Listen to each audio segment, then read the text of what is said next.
Personal namang ininspeksyon ni PNP spokesperson Jean Fajardo ang piitan ni Alice Go at Pastor Apollo Kibuloy sa loob ng Camp Crame.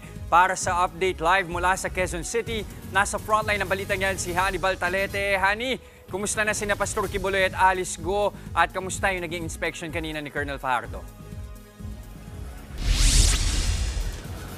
Just isang araw matapos humarap sa media at sumalang sa pagdinig sa Senado. Bantay sarado ngayon ang custodial facility sa Camp Crame, sina Pastor Apollo Kibuloy at dating Mayor Alice Go.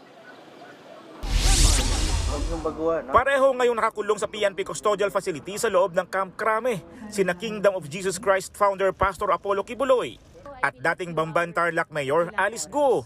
Kaninang umaga, personal na nag-inspeksyon sa loob si PNP spokesperson Colonel Jean Fajardo para kumustahin ang dalawa.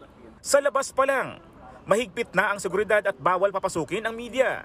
Pero sabi ni Fajardo, inabutan niyang tulog pa si Alice Go. Kaya si Pastor Kibuloy lang ang nakausap niya sa loob. Personal ko pong nakausap si Pastor Apollo Kibuloy at kinumusta ko po siya kung nakapagpahinga po siya at according to him ay nag-a-adjust. Siyempre iba yung environment but okay naman siya. Kahit kilalang mga personalidad, muli ring iginiit ng PNP na walang special treatment kina Go at Kibuloy sa loob ng custodial facility. Kung ano ang pagkain ng ibang, yun din ang binibigay sa kanila. Kung ano po yung rasyon ng mga ordinaryong arrested mga detainee po dyan, ay the same din po, pare-pareho po sila. Kanina pong mga alas 6 ay na-deliver na po yung almusal po nila.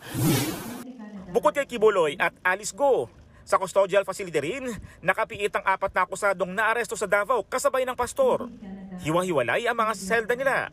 Kaya kahit daw pwedeng magpaaraw ng 1 oras sa labas ng selda, hindi pa rin nakikita-kita ang mga nakakulong. Samantala, nagpaliwanag din ang PNP kung bakit may takip ang mukha ni Kibuloy sa inilabas na mugshot ng PNP. Paliwanag ni Fajardo, matagal na nilang pulisiya ito alinsunod sa Commission on Human Rights. Even yung mga previous cases natin na mga ibang mga arrested, pag nilalabas po yan ng mga operating unit ay nakatakip po. They are also presumed innocent hanggang mapatunayan po natin na sila po ay guilty. So pagsunod lamang po yan at yan naman po yung palisiya po ng PNP po.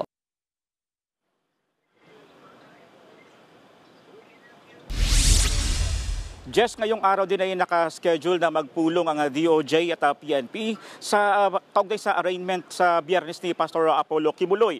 At pag-uusapan nila dito ang magiging setup dahil pareho ang schedule ng arraignment sa Quezon City RTC at sa Pasig RTC kung saan magkahiwalay na nakasampa ang mga kasong child abuse at human trafficking laban sa pastor. Jess. Nagulat mula Quezon City, maraming salamat Hannibal Talete. Mga kapatid, Jess De Los Santos po, huwag magpahuli sa mga umaaksyong balita at napapanahong issue sa bansa.